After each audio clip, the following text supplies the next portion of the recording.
Hola, ¿qué tal? Bienvenidos a su clase de Derecho Constitucional. Vamos a analizar en esta ocasión el tema relativo a las facultades expresas. Vamos a entender por este concepto como aquellas facultades que expresamente le son conferidas a los poderes federales por la Constitución Política de los Estados Unidos Mexicanos. Luego entonces de esto se desprende que aquellas facultades que no le son conferidas a los poderes federales y que de alguna manera son ejercidas, no es más que un exceso en la comisión de las atribuciones que les corresponden y desde luego implica un acto nulo. Por lo tanto, el límite de las facultades expresas está en donde se termina su expresa enumeración. De lo anterior se desprende entonces que las facultades federales no pueden extenderse ni por analogía, por igualdad, ni mucho menos por mayoría de razón a otros casos distintos de los expresamente previstos por la Constitución Federal. La ampliación de alguna facultad así ejercitada significaría en realidad entonces un contenido diverso en la facultad ya existente o en la creación de una nueva facultad, lo que en ambos casos se traduciría en este caso, en un exceso de poder por parte del intérprete y de alguna manera estaría invadiendo indebidamente una facultad que es propia y exclusiva del legislador constituyente permanente, pues este es el único facultado para determinar cuáles son las facultades que corresponden expresamente a los poderes federales. Bajo la anterior tesitura, en nuestro derecho constitucional se dice que tenemos un sistema estricto que de alguna manera recluye a los poderes federales dentro de una zona perfectamente ceñida. Sin embargo, existe en la Constitución Federal un precepto que de alguna manera es una puerta de escape por donde los poderes federales están en la posibilidad de salir de su encierro para ejercitar facultades que, según el régimen rígido que contempla el artículo 124 y que comentamos hace un rato, que se conoce como el principio de competencia residual, pues de alguna manera debe pertenecer en términos generales a los estados. Nos referimos en este caso a la última fracción del artículo 73. Actualmente es la fracción 31, dado que con diversas reformas pues se ha ido recorriendo y esta fracción contempla lo que en nuestra asignatura se conoce como facultades implícitas. ¿Y qué son estas facultades implícitas en contraposición a las facultades que hace rato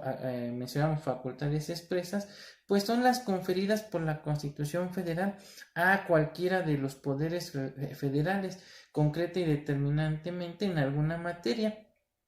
Estas facultades implícitas son las que el poder legislativo puede concederse a sí mismo o a cualquiera de los otros dos poderes federales como un medio necesario para ejercitar alguna de las facultades explícitas, pero para una mayor comprensión considero pertinente analizar el contenido del dispositivo constitucional en comento, el cual refiere lo siguiente: el Congreso tiene la facultad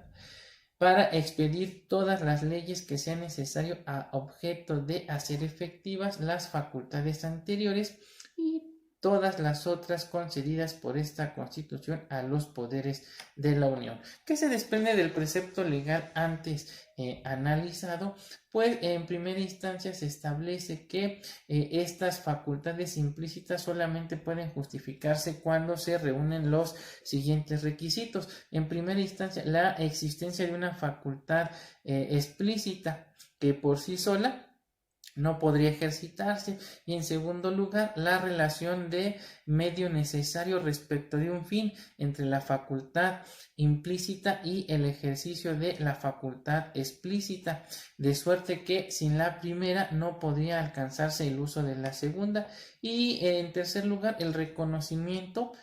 por el Congreso de la Unión de la necesidad de la facultad, en este caso implícita, y su otorgamiento por el mismo Congreso al poder que de ella necesita. El primer requisito engendra la consecuencia de que la facultad implícita no es autónoma, pues depende de una facultad principal a la que está subordinada y sin la cual pues desde luego no existiría. El segundo requisito presupone que la facultad explícita queda inútil o estéril en calidad de letra muerta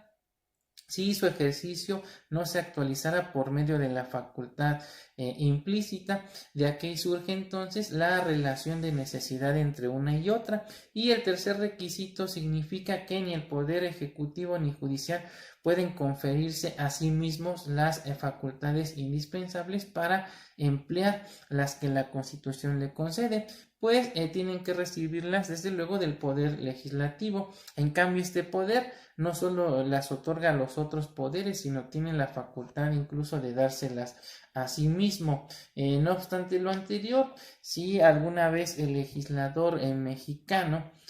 tuviera la necesidad de acudir a las facultades implícitas, es con el objeto de justificar constitucionalmente la existencia de alguna ley cuya expedición no tiene el Congreso de la Unión una facultad de forma expresa en la Constitución Federal, pero no porque el propio Congreso haya tenido en cuenta facultades implícitas, sino más bien, facultades implícitas para expedir dicha ley.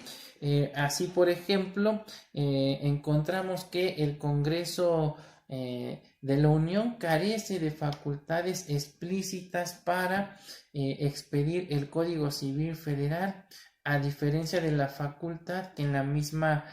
materia federal le concede la fracción 21, inciso B del artículo 73 de la propia norma fundamental respecto al Código Penal Federal.